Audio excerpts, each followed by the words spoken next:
What's up, all you Xenomorph loving dudes and dudettes? Toys here, and I am back again to give you guys another fresh look courtesy of my friends over at Neca Toys. We are totally going to be checking out their brand new Wave 1 Alien 40th Anniversary action figure line. You got 3 in this first wave: Alien Prototype, Ripley, and Dallas. A few of these are redone, sort of re-releases. But it's that packaging, that classic Kenner packaging right there. It's gorgeous. They did a fantastic recreation job, as NECA does. Screen grab this if you want to grab this bit of a bio. Collect them all year long. We got 3 waves total, 2 more on the way. Lots of amazing characters. Here's everyone that had to do with this amazing set of figures. As always, Randy Fogg, Kyle Windricks, Thomas Gwynn, John Wardell, Jeffrey Trapp. The rest of you, you know who you are. You did a great bang-up job. Screen grab these if you want the barcodes. They're all listed below. I'm very excited for this. I am a huge Alien fan. These look fantastic. Sit back, relax, grab yourself a nice hot cup of Xenomorph Black Glue. This is a look at the brand new NECA Toys Alien 40th Anniversary action figure line Wave 1. And here are all the figures out of their packaging, and I will be including the 40th, technically, Big Chap Alien that's on the shelves as well. I picked this one up just to go with these 3, just to kind of show them off properly. But let's go ahead and start with Dallas, the compression suit version. Good old Tom Skerritt. You know this guy, right? Tom Skerritt?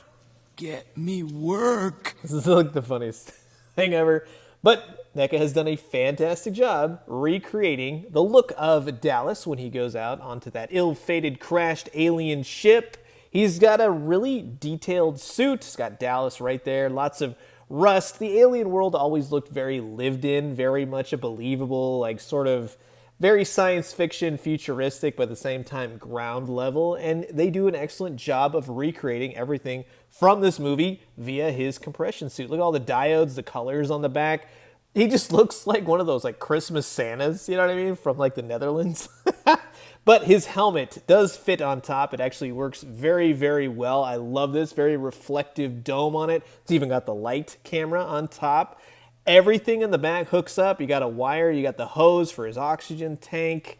I just love the weathering that they have. It's a very much like a deep sea diver's green sort of deal. So very cool, very tin copper sort of mixed with that erosion. I love it. This is fantastic. The top part of the helmet actually pops off so you can see old Tom Skerritt underneath if you wanted to leave it that way. The wires will hold in.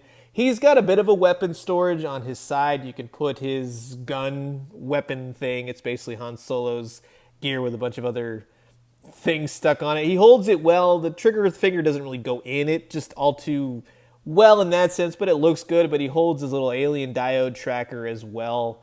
You know, whatever you want to call these futuristic techno gizmos, but it looks good regardless. It's well sculpted. You could put an alien egg with him if you get Kane later on with Wave 2. Yeah, that's going to look fantastic as well. I think they did a great job. I would say, if anything, the one area where people are going to say, they could have improved upon that would be the articulation, and I would agree. He's semi-limited. He's a bit of an older figure re-release, but you know what? He looks dang good displayed, and I highly recommend him. Next up is, of course, the alien itself, but wait, that doesn't look like the Xenomorph we all know and love.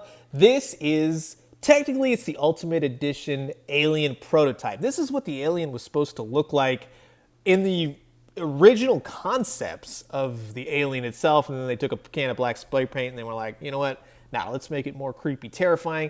The sculpt is great. I love the dome. I love the sick, just disgusting colors of this thing. It just, what color is that? You know what I mean? You would say bone or flesh, maybe. The wash on it really brings it out. It's a very alien, disgusting yellow, and it works. It looks so great. He looks fantastic. He's got the jaw, it articulates. You could pull out the little mini mouth. You know what I mean? Everybody loves that. The back side looks great. The front side looks great. I actually have this figure, but in the quarter scale. And if I recommend any alien figure, there is no one more fun than this quarter scale giant prototype alien that I've had for quite some time now. Just the photos long. You know what I mean? It's fantastic. But I'm just going to tell you that they knocked it out of the park in terms of the color, the look.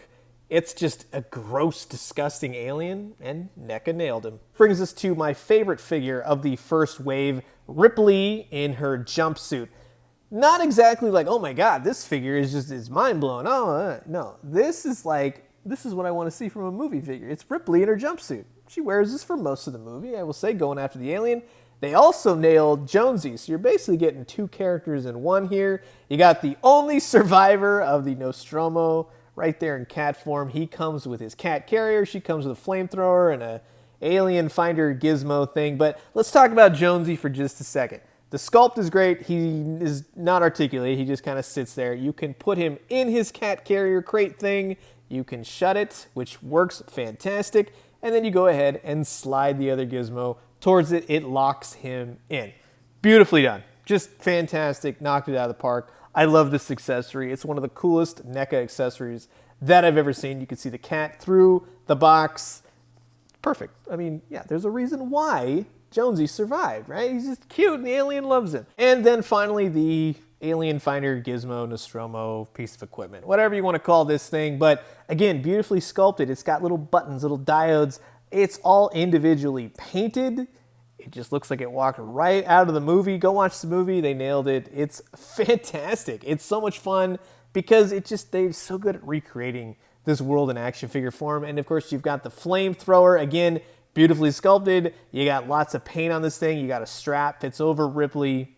Yeah, just can't go wrong. The accessories are really what make this figure. Ripley herself, I would say, yeah, for the most part, that's Sigourney Weaver. That's very young Sigourney Weaver. It is and it isn't. I'm not 100% sold on the face, but it's not like, oh my god, you would never be able to figure out who that is. So just saying, she does have the Nostromo patch on there. Again, that's painted well. The back side, the front side, all her little jumpsuits, zippers, folds, creases. The pegals on the bottom of feet, they don't fit the NECA stands. And if you're ever wondering, yes, these are NECA stands. You can find them at Target. A lot of people ask about that. She can hold her flamethrower fairly well, I would say. You just kind of figure it out, position it in her hand. But yeah, you can get her in different positions to hold it. She holds the diode. She can hold Jonesy in the cat cage, running from the alien. Again, displays beautifully. This is a great Ripley figure. I have a few Ripleys. This one, I think, new favorite one. I have the one from Aliens with Newt. They just capture her in various movies oh so well. So again, if I had to pick of all three of these figures, go with Ripley. I think it's well done. The alien would agree. That's, again, the photos that you can get with these figures. Now, let's quickly talk about the quote-unquote, 40th anniversary Big Chap. That is also out. It's not in the blue packaging, like the Kenner-style packaging. But this character, this alien, the Big Chap, it's good. It's not my favorite Big Chap. It's not a bad figure in any way. It's just less man in a suit. I love the 2008 version that NECA did. I think this beautifully recreates it. The skull, everything else. Yes, it's minimally articulated, like old school articulation for NECA speaking. But I love it. I love it more than this new one, this more, articulated Ultimate Edition. So here's all three aliens, we'll just say prototype 2008, and then the relatively new 2020 Ultimate Edition. You really can't go wrong. The prototype is fun because it's something different. It's something unique. You can't have the same alien over and over. Wave 2 will have a more bloodied alien as well. So if you do things like that, I think it kind of keeps the alien line fresh. I love the franchise so much, so it doesn't really bother me, but I do enjoy getting such random, weirdo-looking aliens. That's why the Kenner stuff appeals to me so well. So I will say this, if you have never gotten any of these figures before in some capacity from NECA, then you're going to be in great hands. If you don't care about updated articulation, let's say on the prototype alien, yeah, just hold off. Get the next set or get the ones that you don't have. With Tom Skerritt's Dallas figure, some of the articulation on him could have been improved in some capacity, and I do wish they would have released him more in his jumpsuit. That, just to kind of complete that Nostromo crew. Obviously, he goes out in the ship, he's wearing the costume, yada, yada. But I would like to see him more in the Nostromo crew sort of sense. The 40th, quote-unquote, Big Chap, yeah, he's good as well. I like seeing the randomness of the prototype alien. Of course, that's a cool way to do another alien without doing the same alien over and over again. And Ripley, Jonesy, knocked out of the park, favorite one, so definitely grab those. But I am curious to know what you guys think about these Alien 40th anniversary figures. Comment below, let me know. Let's talk everything Alien, and thank you again to NECA for sending these out to give you guys a fresh look. I'm going to leave you guys with that. As always, drink some great coffee, eat some great food, but most importantly, remember, Jonesy was definitely in on Brett getting killed. Guarantee you. Cats are that wily, sneaky little mongrels. And when you do, let me know what you found. I'll talk to you guys soon. Adios.